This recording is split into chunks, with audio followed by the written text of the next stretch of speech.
Shalom Bapak Ibu dan Saudara yang dikasihi Tuhan. Firman Tuhan harian kita hari ini berbicara tentang perjumpaan dengan Tuhan yang mengubah hidup. Banyak orang beragama, tetapi tidak semua orang berjumpa. Beragama bisa dilakukan dengan rutinitas, tetapi berjumpa dengan Tuhan adalah sebuah peristiwa yang mengubah total cara pandang kita melihat Tuhan, dan akan menolong kita membangun suatu journey atau perjalanan kehidupan kita dengan Tuhan. Saudaraku, dalam Alkitab, setiap kali seseorang benar-benar berjumpa dengan Tuhan, mereka tidak pernah sama lagi. Lihatlah Yesaya. Dalam Yesaya 6 ayat 5, ketika ia melihat kemuliaan Tuhan, ia tidak merasa hebat. Ia justru berseru, "Celakalah aku, sebab aku binasa, sebab mataku telah melihat Sang Raja." Perjumpaan sejati dengan Tuhan selalu dimulai dengan penyingkapan diri. Tuhan tidak menjumpai kita pada waktu kita kudus, tetapi terkadang Dia menjumpai kita pada waktu hati kita sedang hancur. Kedalaman perjumpaan kita dengan Tuhan ditentukan oleh sejauh mana kita berani telanjang di hadapannya, mengakui kelemahan kita, dan membiarkan cahayanya atau kuasanya menyinari kegelapan dalam hidup kita. Saudaraku, kita lihat contoh Ayub. Ini sangat luar biasa.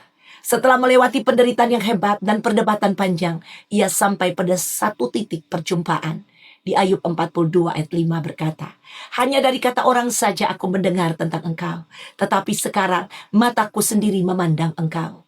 Inilah kedalaman yang Tuhan inginkan.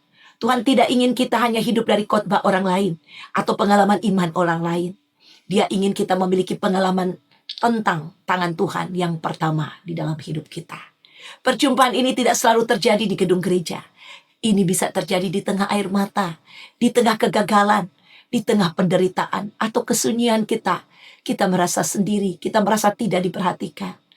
Saudara yang kekasih, saat mata rohani kita memandang Dia, maka masalah yang besar akan terlalu kecil untuk dilihat. Dan ketakutan akan berubah menjadi ketenangan yang melampaui akal. Perjumpaan dengan Tuhan bukanlah destinasi terakhir, melainkan ini adalah titik tolak, titik balik. Musa berjumpa dengan Tuhan di Semak Duri, lalu dia diutus membebaskan bangsa Israel. Saulus berjumpa dengan Tuhan di jalan menuju Damsyik, lalu ia diutus menjadi Rasul Paulus. Setiap kali Tuhan menjumpai kita, Dia selalu memberikan mandat. Kita tidak dipanggil hanya untuk merasa nyaman dalam hadirat Tuhan, tetapi untuk menjadi pembawa hadiratnya ke dunia yang gelap. Perjumpaan dengan Tuhan yang dalam akan menghasilkan bencana hidup yang bisa dinikmati oleh Tuhan sendiri dan orang lain yang ada di sekitar kita. Tuhan Yesus beserta dengan kita, dan Dia mau supaya senantiasa kita bisa memperoleh waktu-waktu yang berkualiti berjumpa dengan Dia setiap saat. Tuhan Yesus memberkati.